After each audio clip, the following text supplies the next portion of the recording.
Welcome to This Week in South Carolina's special report. I'm Gavin Jackson in Charleston, where 10 years ago on June 17, 2015, 9 black parishioners were killed here at Mother Emanuel AME Church in one of the worst racially motivated shootings in our country and in our state. Please answer. 911, what's the address of the emergency? Please, Emanuel Church is plenty people shot down here. Please send somebody right away. Emanuel Church? Emanuel AME 110 Calhoun. And there's people shot? Yeah, he shot the pastor. He shot all the men in the church. Please come right away. Okay, my partner's going to be getting some help on the way while I get a little bit more information from you, okay? Stay on the line with me. Are you safe? He's still in here, I'm afraid. He's still in here. Dylan Roof sat with the parishioners and prayed with them during Bible study for an hour before they bowed their heads and he opened fire. Using a .45 caliber Glock he legally purchased despite a criminal record that should have prevented him. Don Lundy is the former head of the Charleston County EMS, and he responded to the mass casualty page that night. In a mass casualty, there's lots of radio traffic as people are positioning themselves. First unit is on scene. Everybody kind of calms down for a minute and waits for them to come back and confirm or say, never mind. I got halfway there, and I realized nobody said a word since that first unit was there. And I remember crossing Sam Rittenberg and saying, that's not a good sign. When I pulled up, the crews had already set up the mass casualty program that we have. They have a patient collection point right in the middle of the intersection. Meeting in Calhoun was shut down. And of course, the 2 bigger surgical suites are 10 blocks down the street. So I think, well, if we're going to do this is a decent logistical place to have this happen. And as I went behind the crime scene tape, the first crew that was there was bringing out the one patient that we took to the hospital. And I just briefly saw the wound and knew that, it'd be a miracle if that patient came through. Ava Ayers' grandfather, Reverend Daniel Simmons Sr., was the one they transported in hopes of saving his life. And they have every TV on at the house. My dad is on the phone, and I'm like, what is happening? And then we see my grandfather kind of glimpse past on a gurney. And I'm like, that looks like Granddaddy. And my dad was like, it was a shooting. I'm like, a shooting where? He's like, at Bible study. I'm like, we're home. What Bible study? He said, in Charleston. I'm like, is that Granddad? And he's like, yeah. And so I think I just stood there. Because at that point, my dad's walking out the door. So then it's just my mom and I, and I'm like, we have to get ready to go, don't we? And she's like, yeah, this is big. And I'm like, yeah, if it's on the news here, this isn't a random shooting. This is something big.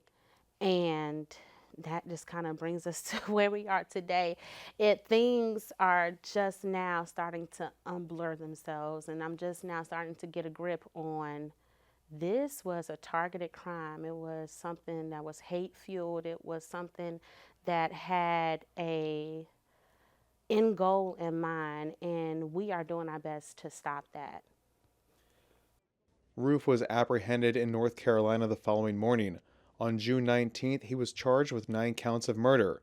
During his arraignment hearing, several victims' family members forgave him, something not everyone was willing to do.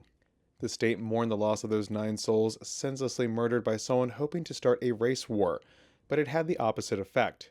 Senator Clemente Pinckney laid in state in the State House after his body was brought in by caisson to a Capitol building where the Confederate flag had flown on the grounds since 1961, but wouldn't for much longer. The national tragedy brought President Barack Obama to Charleston to eulogize Senator Pinckney, grieve with the survivors, victims' families, friends, and to give hope, as well as sing a few notes of Amazing Grace.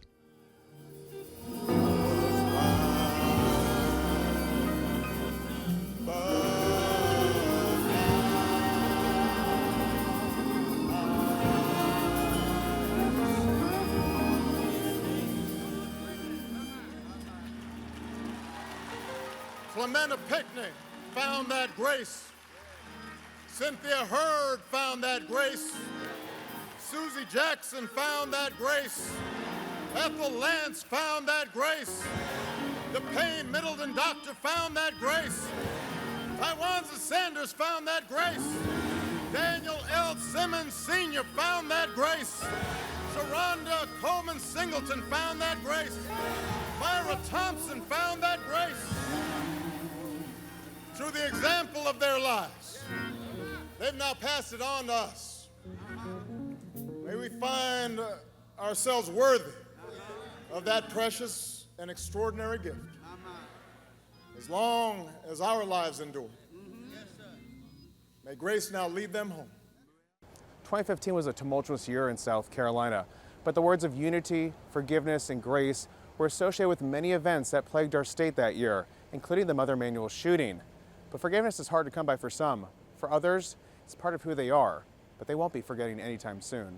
Forgiveness is a choice, and I chose forgiveness because it is something that I believe in, but forgiveness doesn't mean proximity to me, and it does not necessarily mean that I forgot what you did and that I forgot the motive. I forgive the action, but I'm still very aware of what the true intention was, and that is what I fight against. That is what I use my resilience for. That is what I persist against, is making sure that your motive is not the story and that your motive is not the legacy. Yeah, you know, unity is fleeting, and I think that was true here, and it was why it was so important to capitalize on that unity to remove the flag. Clem's funeral was a part of that process.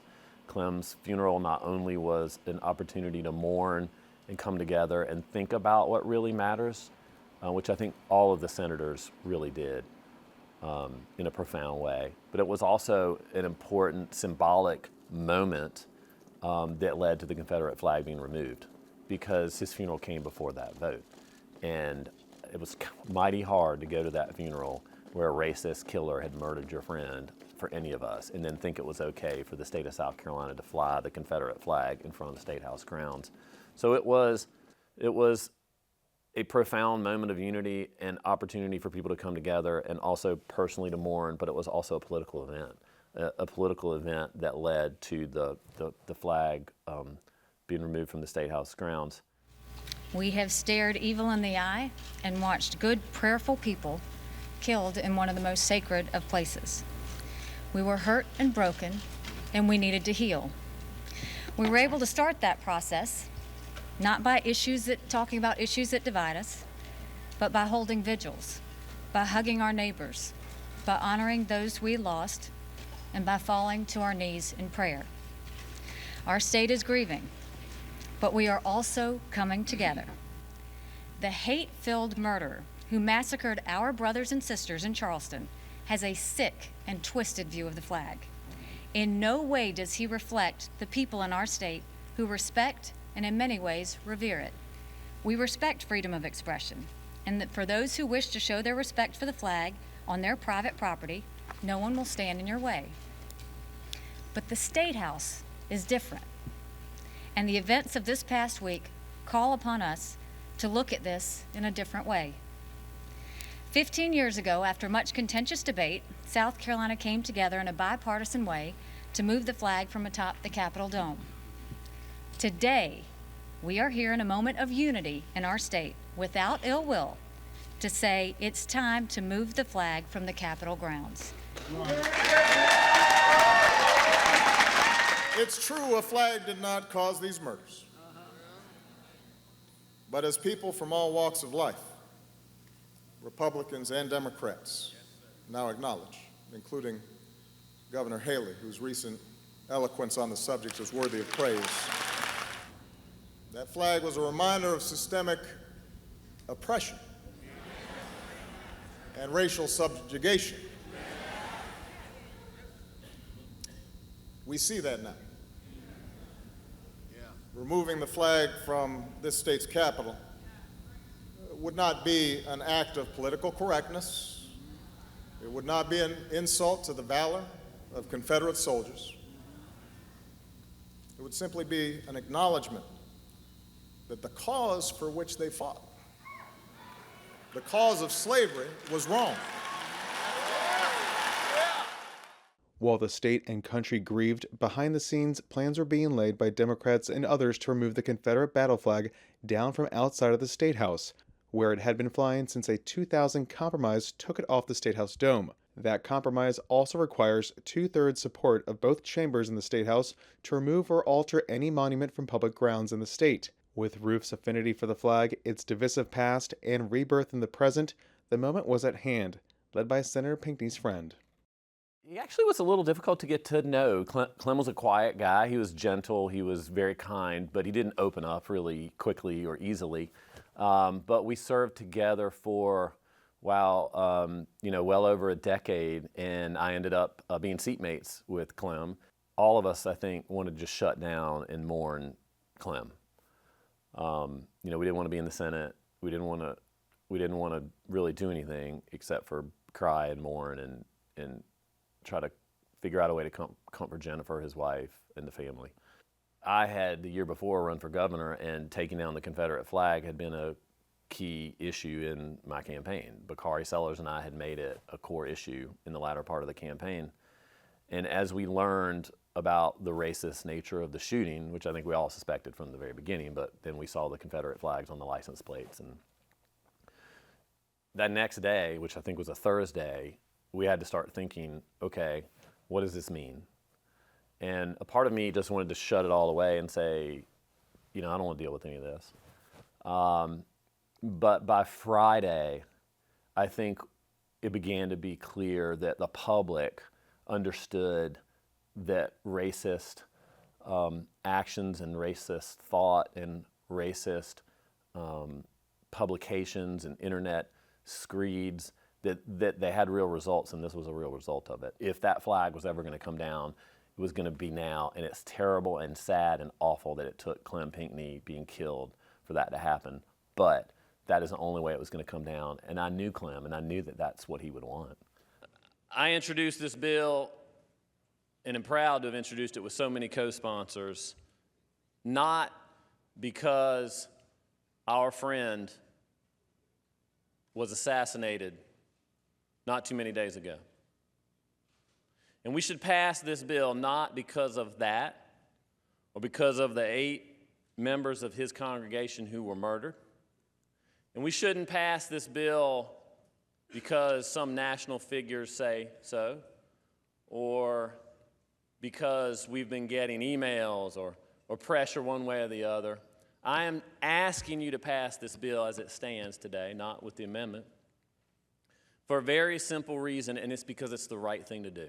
The Senate voted 36-3 on July 7th, sending the bill to the House, where multiple amendments and drawn-out debate threatened passage, leading to behind-the-scenes pressure from the governor and a key impassioned plea by Charleston Republican Representative Jenny Horn that spurred the 94-20 vote after 13 hours of debate.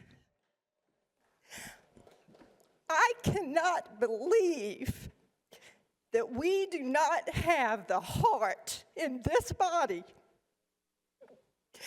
to do something meaningful, such as take a symbol of hate off these grounds on Friday. And if any of you vote to amend, you are ensuring that this flag will fly beyond Friday. And for the widow of Senator Pinckney and his 2 young daughters, that would be adding insult to injury, and I will not be a part of it. And for all of these reasons, I will not vote to amend this bill today. We may visit this another session, another year.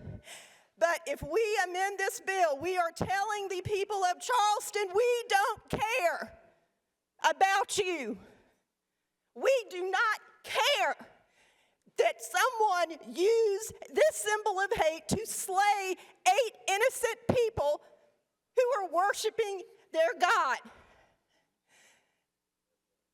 I'm sorry. I have heard enough about heritage. I have a heritage. I am a lifelong South Carolinian. I am a descendant of Jefferson Davis, okay? but that does not matter. It's not about Jenny Horn. It's about the people of South Carolina who have demanded that this symbol of hate come off of the State House grounds. Governor Haley signed the bill on July 9th. On July 10th, the flag came down to a roaring crowd of thousands after flying for more than 50 years.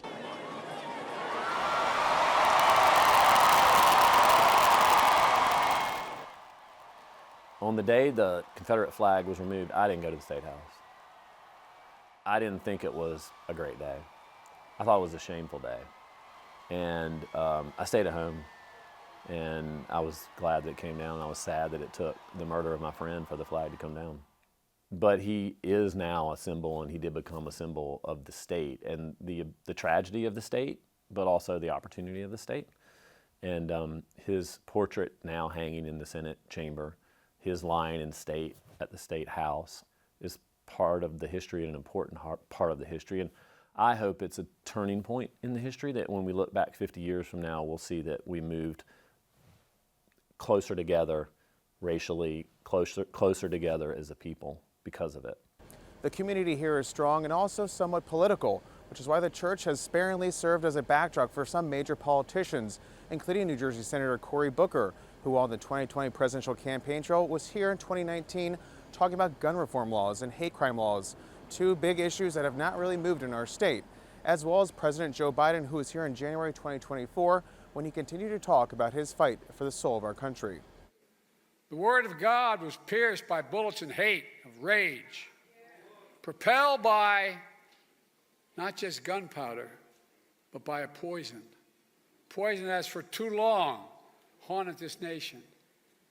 And what is that poison? White supremacy.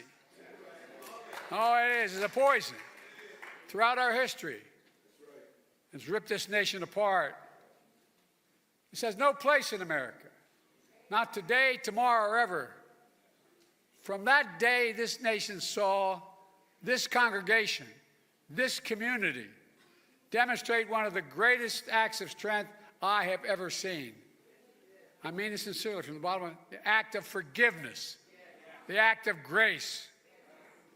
It was as President Obama sang from here, Amazing Grace. You changed hearts. You did something that may not have happened but for your courage.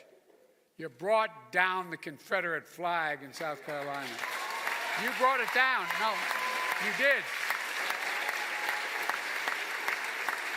And you helped the nation heal. Following the murder of George Floyd, the Charleston City Council voted to remove the John C. Calhoun statue in Marion Square in the summer of 2020. But pleas for a penalty enhancement hate crimes law or expanding background checks have stalled over the years, even when survivor Polly Shepard testified before a Senate subcommittee. Take your time. Susie Jackson, the oldest member in there, had 11 bullets in her when he finished shooting. There were 77 bullets in the room. Every person in there had at least 7 or 8 bullets in them when he finished. Evan Pinckney had the less because he shot him first. So I don't think anyone should have to go through that. And we're living around, I think last I checked, 84 militia groups, hate groups in South Carolina. We need a law that will address all these issues.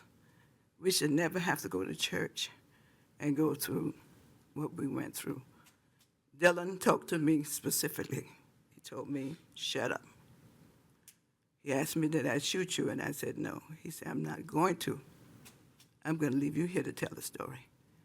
I knew where you were all the time. I could hear you praying. But Tawanza took the attention off of us. And I think that's why we're living today. I think if we had a better law, it wouldn't allow these people to do the things they do. South Carolina's gun laws have become looser since 2015, with permitless carry being the law of the land. Arizona Senator Mark Kelly and his wife, former Congresswoman Gabby Giffords, who survived a 2011 assassination attempt, were in Charleston Wednesday. And, Gabby talks about this a lot, like the one thing we can do to improve our gun laws is with the background check. background check system. And in this case, in Charleston, a decade ago, the shooter in this case went to buy a firearm. And the required, or the 3 days under the current law had passed. And under federal law, if 3 business days expire, the person's allowed to buy a gun, even if the background check hasn't come back to the seller of the firearm. Now, in this case, with this individual, if there were more days available, they would have found out that, well, in fact, he should not be buying a gun. Congressman Jim Clyburn has seen legislation expanding background checks pass the House in 2019 and 2021, but stall in the Senate, and similar legislation hasn't moved ever since Republicans regained control of the House. They found out on the 5th day that it was ineligible, but by that point, it was too late. As a result, those poor souls lost their lives. Let's give the FBI, let's give the authorities enough time to do their jobs. We'll save lives, and we will be the better off for it. And now we want to bring you some stories from our Voices Collected initiative. That's SCETV's way of commemorating the 10-year anniversary of this horrible tragedy by hearing from South Carolinians like yourselves about how you're directly and indirectly affected by this tragedy. That morning of the Emanuel 9 shooting, my brother Daryl, which was the youngest of my mother's children, died that morning. So we were all sitting around my dad's family house, and I texted Myra and I told her that Daryl had died, because they knew each other as well, because they had been in class and stuck together. And she responded to me that I have Bible study tonight and I'll stop by after Bible study. So one of my half-sisters, Donna, was at the house with us because my brother passed. But she was a member of Emanuel, and she would have been at Bible study had my brother not passed that morning. So we were sitting around, talking, watching TV, just having family time. And when the news came across the screen about a shooting at Emanuel 9, everybody's fears just dropped. Yeah. And we were in the house, and she was pulling out pictures, and she basically explained that the young man who committed the massacre had been out here 1 month before. And he had been over to the great burial grounds. He was in front of the big house here, and he was also in front of Transition Row. And so I found that to be very, very intriguing, because I had heard he was downtown. I had heard he had been at the College of Charleston and all over, but I didn't know he was out here. And I wanted to add that story. That's something that stuck out to me. That's something that meant something to me. And I wanted to make sure that that story was always told. I grew up in Mother Emanuel, and out of the 9 victims, my family and I knew 6 of them. My father and Miss Susie Jackson were on the church trustee board at one time. Miss Cynthia Hurd always greeted me when I went into the John L. Dart Library. I remember teaching Reverend Myra Thompson's daughter in Sunday school when I was a teenager. I could always remember seeing Miss Ethel Lance's smile anywhere throughout the church when she ushered. I remember my mother telling me that Reverend Sharonda Singleton had told her to be ready because she was coming to commune her and my father that week, but she never made it because Wednesday happened. And Pastor Pinckney was my parents' pastor. At the time of the massacre, I worked in the same school district as his wife, and this is communication that we received the day after. And it was to help us, help her, just remember her, Mrs. Pinckney. 9 lives were full of faith, helpers, servants to the community. We remember their sacrifices. We remember them putting their hands to the plow. They showed what it means to be a true soldier on the battlefield. The example the world needs today, a reminder for us as to why we should love one another more. Love redeems us, fills our core with compassion and consideration. It is an encouragement, frees, revives, builds us up, strengthens our endurance to go on. 9 lives gave society a better way. What it means to take the high road is doing what is right, even if it is not convenient.